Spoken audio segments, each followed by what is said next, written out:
Hi, welcome to beautiful Lake Tahoe. I'm your chef in Tahoe, Travis Woodcock. Today I will be preparing for you a cedar plank salmon accompanied with pearl couscous and steamed asparagus. I'm going to start this off by showing you how to use a steamer. Right here it's a two-piece unit. You got water in the bottom and, as you can see, holes in the top. I'm going to go ahead and take my asparagus, nice organic healthy asparagus, throw them in the steamer, throw them on the stove.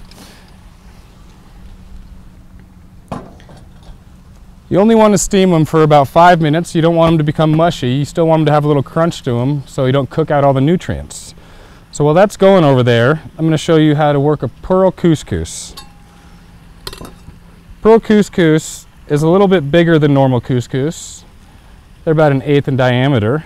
And so what I have in here is a 1.5 cups of water and about a cup of couscous. I'm going to go ahead and add the couscous to the water with my other ingredients here. I have red onions, red bell pepper, green onions,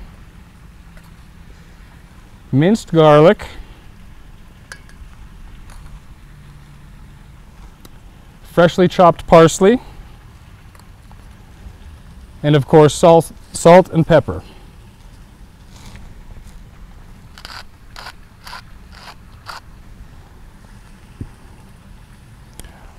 I'm going to go ahead and mix this up a little bit. It's not key that you need to have the water already boiling for this. It's an 8 to 10 minute process.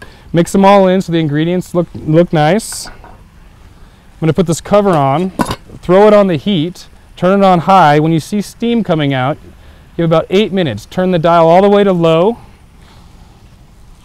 and you should be good from there. The next step to this dinner is a cedar plank salmon. Right here I have a cedar plank. You can get it at any hardware store, cooking store, Walmart, any one of those. It's just a normal piece of cedar that's not stained. It's very soft. If you get it from the hardware store, you look for a soft piece, maybe sand it a little bit. Depending on the thickness, I've had this one soaking in water for up to 2 hours.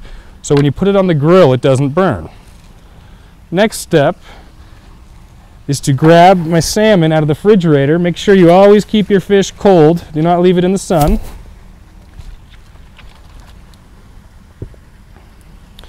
From here, I'm going to go ahead and lay out my basil here. I got fresh basil laid out on the cedar plank.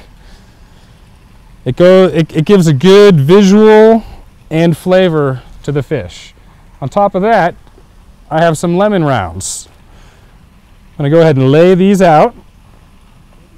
Also a very good visual and flavor for the fish. I'm going to be very gentle with any fish you catch. The meat can be damaged very easily. So right here, I'm going to go ahead and lay this salmon directly on top of this basil and lemon. From this point, you can see the wood has a lot of water coming out of it. It's very, very good for cooking on the barbecue. The water is going to drip off and steam up. And the reason you cook them on a cedar plank is the smoke from this is actually going to put flavor into the fish.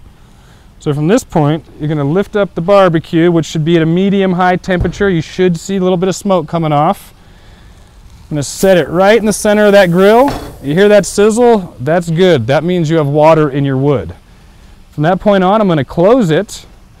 I'm not going to open it for at least 10 minutes. When I see a lot of smoke coming out and I can smell the cedar, from that point on, I'm going to open it up and start a different application of putting a top layer on. So from this point on, we have about 5 minutes left before our cedar plank salmon is finished. And as you lift it up, you can see all that smoke rolling over. It's infusing itself into the fish. What I do with mine is I take a pesto glaze that I home make and I put it over the top of the fish with a little Parmesan cheese for the last 5 minutes that it's in the barbecue. Let me show you how that works.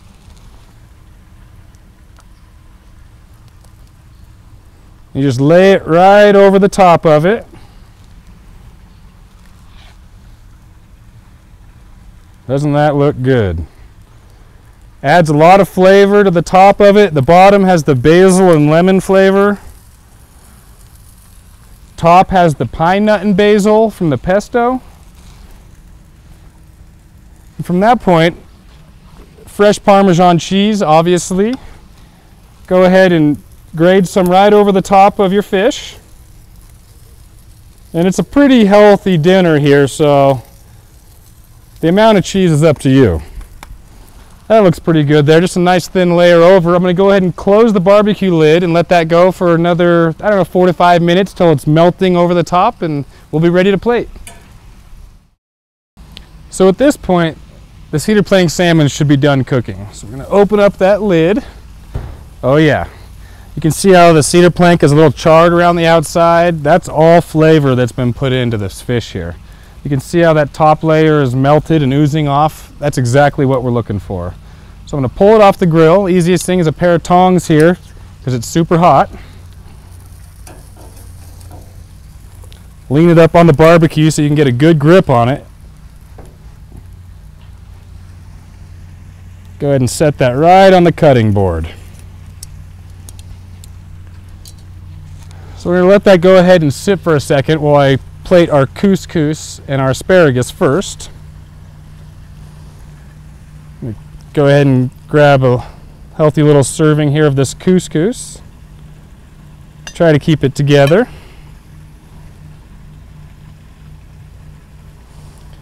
And then, like I say, foods are finger foods. You're going to go ahead and grab these with your hands. Set them right on the plate so it looks very nice. So now that I've got these two items plated, I'm going to come back here to the fish. And you want to cut 3 to 4 inch size piece of fish, depending on your appetite. But that's standard, 4 to 5 ounces. And that fish spatula that I was talking about previously is perfect for this, because you can lift up the lemon and the basil that's underneath the fish. Bring it on over and see how easy it slides right off that spatula. That's what we're looking for. I'm going to come over here with the little lemon wedge. Tuck that right in there. Little dash of salt on top of the items. Sprinkle of pepper. And there you have it. Thanks for cooking with me today. Please go to my website, chefandtahoe.com.